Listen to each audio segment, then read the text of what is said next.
Avec vous, Mathieu, on revient sur cette BD, donc adaptée, signée par un jeune auteur flamand qu'on peut désormais lire donc en français, s'appelle Galapagos.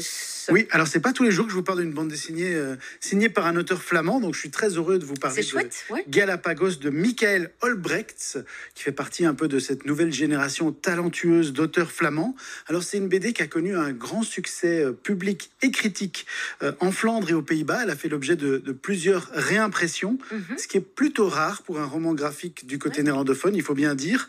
Et donc, résultat des courses, ce succès n'est pas passé inaperçu de ce côté-ci de la frontière linguistique, et même en France, puisqu'il paraît aujourd'hui en français aux éditions La Boîte à Bulles.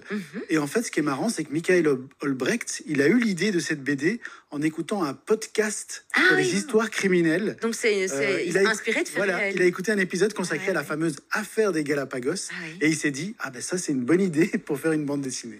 Ah, c'est pas mal. Alors, racontez-nous un peu, peut-être, au début, tout va bien, mais forcément, tout va pas se passer. Oui. En fait, c'est basé...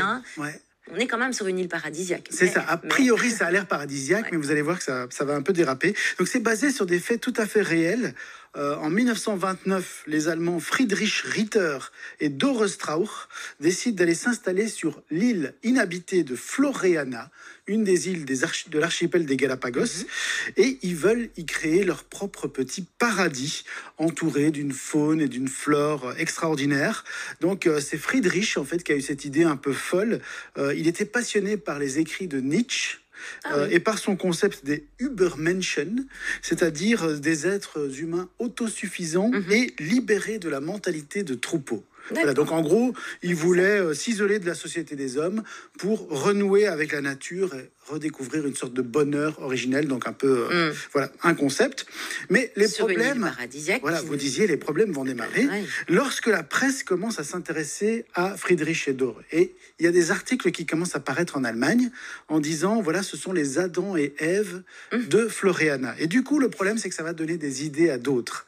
Et donc, au lieu d'être à deux sur leur petite île, il y en a d'autres qui vont débarquer. Donc, il y a d'abord Heinz et Margaret Wittmer, un couple d'Allemands un peu inconscients, un peu naïfs, qui débarquent là alors qu'elle est enceinte. Donc déjà, Friedrich leur dit, mais vous êtes complètement fous. Donc, il leur réserve un accueil plutôt glacial, mais au début, ça se passe bien. Et puis, il y a 3 autres personnes qui débarquent sur l'île. Il y a la baronne Héloïse Wagner de Bousquet et ses 2 amants, Rudolf et Robert.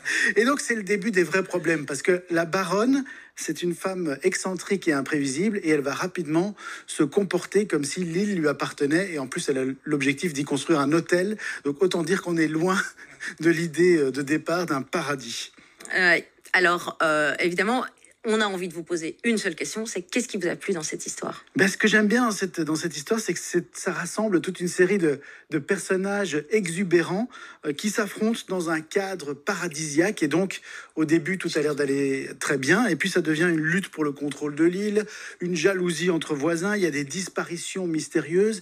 Et donc, au fil du temps, l'île de Floreana, qui était très paisible, jusque-là, il y avait juste des oiseaux et tout ça, elle devient le théâtre d'un vrai huis clos à ciel ouvert, donc une comédie un peu étrange et macabre.